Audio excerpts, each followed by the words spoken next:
సందర్భంగా ఫేస్బుక్ చేసిన జరిగింది. రైట్ సురేష్ గారు, ఒక్క నిమిషం సురేష్ గారు.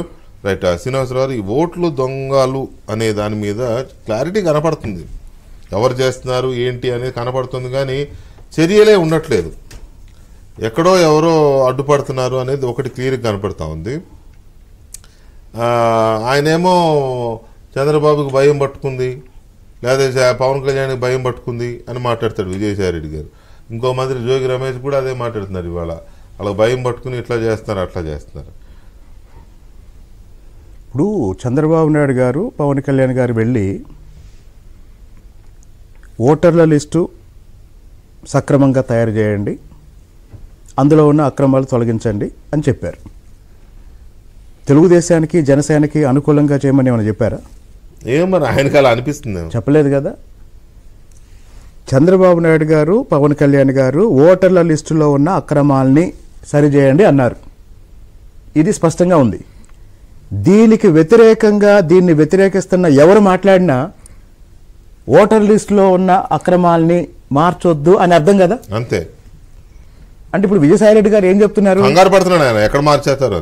ఇప్పుడు ఒక విషయం చెప్పాలండి. ముందు ఈ డిబేట్లో ఉన్న కోనేరు సురేష్ గారు, ఆయన కొన్ని సంవత్సరాల నుంచి ఓటర్ల లిస్టు మీద, దొంగ ఓట్ల మీద అధికార పార్టీ ఎన్ని రకాలుగా దుర్వినియోగం చేస్తుంది, ప్రతిపక్షాలు ఎన్ని రకాలుగా, ముఖ్యంగా టీడీపీ ఎన్ని రకాలుగా నష్టపోతుంది అనే అంశాన్ని 175 అసెంబ్లీ నియోజకవర్గాల్లో ఎమ్మెల్యే అభ్యర్థులు సొంతగా చేసుకోవాల్సిన పనిని ఆయన ఒక్కడ చేస్తున్నాడండి.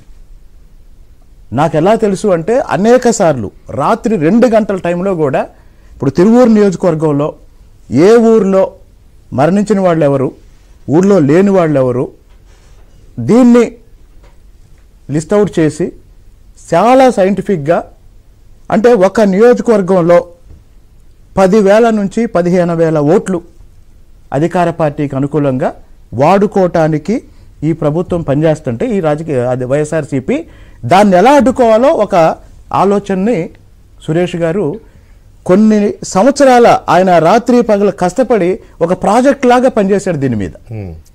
ఎన్నోసార్లు నాతో చర్చ జరిగింది కాబట్టి నాకు చెప్తున్నా, నిజంగా తెలుగుదేశం పార్టీ నాయకులందరూ ఆయనకి చేతులెత్తి మొక్కాలండి.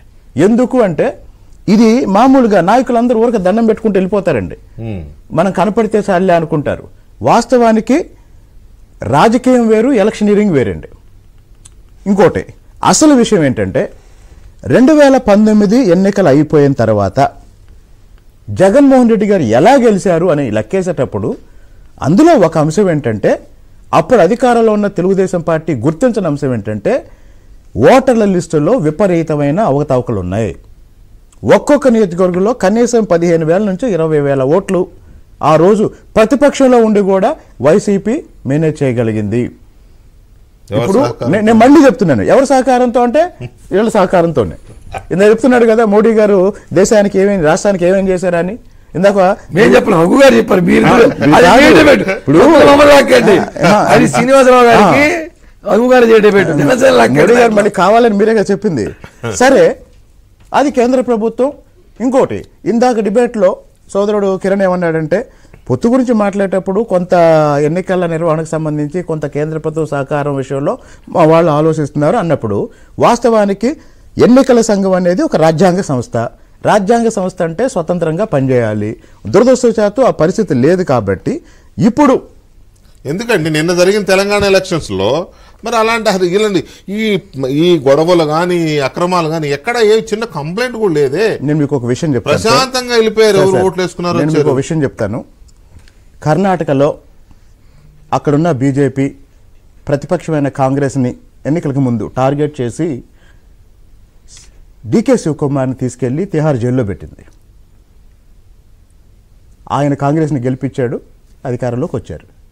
ఇక్కడ రేవంత్ రెడ్డిని తీసుకెళ్లి జైల్లో పెట్టారు. కేసు ఏదైనా సరే ఆయన పోరాడాడు, బయటకు వచ్చాడు. ఈరోజు